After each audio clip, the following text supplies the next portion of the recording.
Assalamualaikum warahmatullahi wabarakatuh. Kami dari kelompok 7 yang beranggotakan 1 Ahmad Uzali, 2 Muhammad Zaki, 3 Destin Fadila, 4 Sylvia Jalanti. Kami akan mempresentasikan pelanggaran HAM tragedi pembantaian rumah gedong. Rumah gedong terletak di Kampung Bili Aron, Kecamatan Gelumpang 3, Kabupaten Pidie, berjarak 125 km dari pusat kota Banda Aceh. Putra seorang hulu balang atau bangsawan yang tinggal di rumah raya sekitar 200 meter dari rumah gedong. Pada masa penjajahan oleh Belanda, rumah tersebut sering digunakan sebagai tempat pengatur strategi perang yang diperakasai oleh Raja Lamgota bersama rekan-rekan perjuangannya. Sejak April 1990, rumah gedung digunakan sebagai pos militer, yaitu pos satis tanpa sepengetahuan pemiliknya. Pada tahun 1996, dibuatlah sebuah surat pinjam pakai rumah yang ditandatangani muspika setempat, tanpa ada tanda tangan dari pemilik rumah.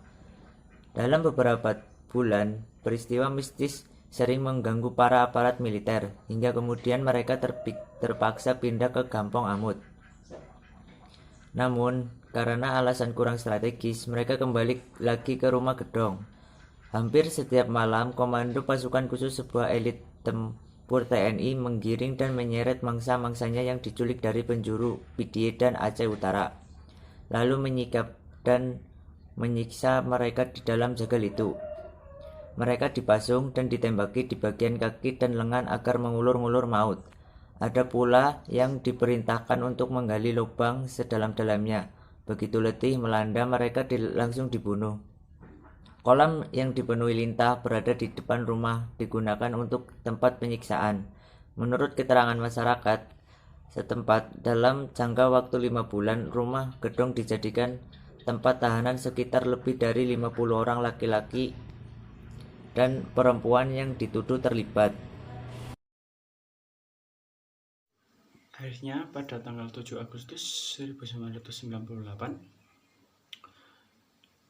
Daerah Operasi Militer atau DOM dicabut. Tim Komnas HAM pun melakukan penyelidikan ke rumah gedong. Tim juga menemukan berbagai barang bukti seperti kabel-kabel listrik, balok kayu yang berukuran 70 cm, serta bercak-bercak darah pada dinding-dinding rumah. Tim juga melakukan penyisiran dengan penggalian tanah di halaman rumah gedong yang diduga dijadikan tempat kuburan massal, tetapi hanya ditemukan tulang jari, tangan, rambut, kepala, dan tulang kaki, serta serpihan-serpihan tulang lainnya dari kerangka manusia. Hingga tepat tanggal 12 Agustus 1998, sekitar 30 menit setelah tim Komnas HAM yang dipimpin oleh Baharudin Lopa meninggalkan lokasi, akhirnya rumah gedong tersebut dibakar oleh massa. Pihak-pihak terkait berdasarkan rangkaian kejahatan yang terjadi serta keterangan dari saksi dan dokumen yang ada, maka diduga bahwa penanggung jawab dalam peristiwa rumah gedong diantaranya komandan pembuat kebijakan dan komandan yang mempunyai kemampuan pengawasan yang efektif, komandan kesatuan yang dapat dimintai pertanggungjawaban sebagai pelaku lapangan, dan pihak sipil yang dapat dimintai pertanggungjawaban, diantaranya para tenaga pembantu operasional atau cuak, ketua regu pos Kamling, dan kucik Gampong Ule Tutui. Selanjutnya yaitu pelanggaran HAM dalam kasus rumah gedong.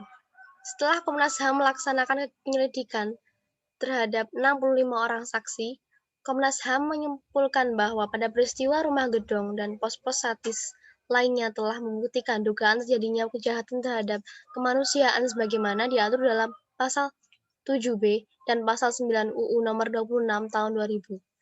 Adapun bentuk kejahatannya yaitu bentuk-bentuk kekerasan seksual, penyiksaan, pembunuhan, perampasan kemerdekaan, atau perampasan kebebasan fisik lain secara sewenang-wenang yang melanggar asas-asas atau ketentuan pokok hukum internasional dan penghilangan orang secara paksa. menurut Ketua Tim Penyelidikan.